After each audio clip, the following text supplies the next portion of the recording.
ದೇಶದ ಏಕೈಕ ಜೀವಂತ ಚಿನ್ನದ ಗಣಿ ರಾಯಚೂರು ಜಿಲ್ಲೆ ಲಿಂಗಸಗೂರಿನ ಹಟ್ಟಿ ಚಿನ್ನದ ಗಣಿಯ ಸಿಬ್ಬಂದಿಯ ನೇಮಕಾತಿ ವಿಚಾರ ಆಗಾಗ್ಗೆ ಸದ್ದು ಮಾಡ್ತಾನೇ ಇರುತ್ತೆ. ಈಗಲೂ ಕೂಡ ಅಂಥದ್ದೇ ಒಂದು ವಿವಾದಕ್ಕೆ ಗುರಿಯಾಗಿದೆ. ತಾನೇ ರೂಪಿಸಿದ ನಿಯಮಗಳನ್ನು ಗಾಳಿಗೆ ತೂರಿ ನೇಮಕಾತಿ ಪ್ರಕ್ರಿಯೆ ನಡೆಸಿದೆ ಅಂತಕ್ಕಂಥ ಆರೋಪಗಳು ಈಗ ಕೇಳಿ ಬರ್ತಾ ಇದೆ. ಹಾಗಾಗಿ ಉದ್ಯೋಗಾಕಾಂಕ್ಷಿಗಳು ಅಲ್ಲಿ ಕೆಲಸಕ್ಕೆ ಸೇರ್ಕೋಬೇಕು ಅಂತ ಯಾರ್ಯಾರು ಅನ್ಕೊಂಡಿದ್ರು ಅವರೆಲ್ಲ ಈಗ ಆಗಿರೋ ನೇಮಕಾತಿಯನ್ನು ರದ್ದು ಮಾಡಿ ಸರ್ಕಾರವೇ ನೇಮಕಾತಿಗಳನ್ನು ಮಾಡಲಿ ಅಂತ ಆಗ್ರಹಿಸ್ತಾ ಇದ್ದಾರೆ. ಏನದು ನಿಯಮ ಮೀರಿ ಮಾಡಿರೋದು, ಏನು ನಡೆದಿದೆ ಇಲ್ಲಿ ಕಳ್ಳಾಟ ಅಂತ ನೋಡೋಣ. ಹಟ್ಟಿ ಚಿನ್ನದ ಗಣಿ ಉದ್ಯೋಗ ನೇಮಕಾತಿಯಲ್ಲಿ ಅಕ್ರಮದ ವಾಸನೆ. ತಾನೇ ರೂಪಿಸಿದ ನಿಯಮಗಳನ್ನ ಉಲ್ಲಂಘಿಸ್ತಾ ನಿಗಮ ಮಂಡಳಿ ನೇಮಕಾತಿ ಪ್ರಕ್ರಿಯೆ ರದ್ದುಗೊಳಿಸುವಂತೆ ಉದ್ಯೋಗಾಕಾಂಕ್ಷಿಗಳ ಪಟ್ಟು.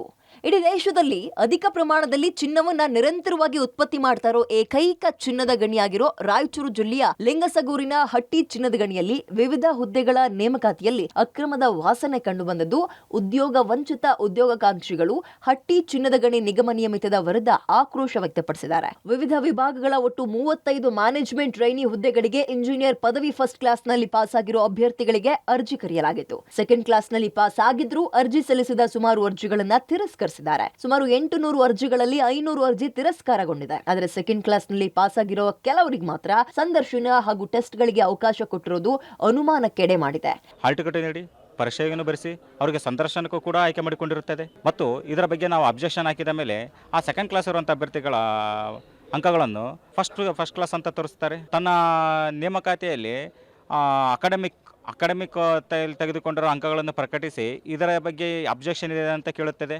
ಅದರಲ್ಲಿ ಸೆಕೆಂಡ್ ಕ್ಲಾಸ್ ಇರೋ ಅಭ್ಯರ್ಥಿಗಳು ಮತ್ತು ಹೋಲ್ಡ್ ಇರೋಂಥ ಅಭ್ಯರ್ಥಿಗಳ ಬಗ್ಗೆ ತೋರಿಸ್ತದೆ. ಹೋಲ್ಡ್ ಏನಕ್ಕೆ ಇಡಬೇಕು ಅನ್ನೋ ನಮ್ಮದು ಪ್ರಶ್ನೆ. ಇನ್ನು ಕಲ್ಯಾಣ ಕರ್ನಾಟಕ ಭಾಗದ ಮೆರಿಟ್ ನಲ್ಲಿರುವ ಉದ್ಯೋಗಾಕಾಂಕ್ಷಿಗಳ ಹೆಸರನ್ನ ಲೋಕಲ್ ಹಾಗೂ ನಾನ್ ಲೋಕಲ್ ಎಂಬ 2 ತಾತ್ಕಾಲಿಕ ಆಯ್ಕೆ ಪಟ್ಟಿಯಲ್ಲಿ ಹಾಕುವ ಮೂಲಕ ಕಲಂ 371J ಸೌಲಭ್ಯವನ್ನ ವಂಚಿಸಲಾಗಿದೆ ಅಂತ ಉದ್ಯೋಗ ವಂಚಿತ ಯುವಕರು ಆರೋಪಿಸಿದ್ದಾರೆ. ಹಾಲಿ ನೇಮಕಾತಿ ಪ್ರಕ್ರಿಯೆಯನ್ನ ರದ್ದುಗೊಳಿಸಿ ಪುನಃ ನೇಮಕಾತಿ ಪ್ರಕ್ರಿಯೆಯನ್ನ ಹೊಸದಾಗಿ ಆರಂಭಿಸೋಕೆ ಒತ್ತಾಯಿಸಿದ್ದಾರೆ. ಫಸ್ಟ್ ಕ್ಲಾಸ್ ಇದ್ದವ್ರನ್ನ ನಾವು ನೇಮಕಾತಿಗೆ ಮುಂದುವರ್ಸೋ ಅಂತೇಳಿ, ಆದರೆ ಎಷ್ಟೋ ಅಭ್ಯರ್ಥಿಗಳದ್ದು ಫಸ್ಟ್ ಕ್ಲಾಸ್ ಇಲ್ಲ, ಅಂಥವ್ರನ್ನ ಸಹ ಇಂಟರ್ವ್ಯೂಗೆ ಹೋಗಿದ್ದಾರೆ. ಅದೇ ರೀತಿ ಮಹಿಳೆಯರಿಗೆ ಸರಿಯಾದ ಒಂದು ಮೀಸಲಾತಿಯನ್ನು ಕೊಟ್ಟಿಲ್ಲ. ಅದೇ ರೀತಿ ಇದು ಕಂಪ್ಯೂಟರ್ ಬೇಸ್ಡ್ ಟೆಸ್ಟ್ ಅಂತ ಹೇಳಿದ್ದಾರೆ ಸರ್. ಮೊದಲೇ ನೋಟಿಫಿಕೇಶನ್ ಅಲ್ಲಿ ಏನಂತ ಹೇಳಿದಾರೆ, ರಿಟರ್ನ್ ಟೆಸ್ಟ್ ಅಂತ ಹೇಳಿದಾರೆ. ಆಮೇಲೆ ಏನು ಮಾಡಿದಾರೆ, ಕಂಪ್ಯೂಟರ್ ಬೇಸ್ಡ್ ಟೆಸ್ಟ್ ಅನ್ನು ಮಾಡಿದ್ದಾರೆ. ಇಲ್ಲಿ ನಮಗೆ ಆರೋಪಗಳು ಹಲವಾರಿದಾವ, ಅದನ್ನು ಹೇಳ್ಕೊಂತಂದ್ರೆ ಸಾಕಾಗೋದಿಲ್ಲ.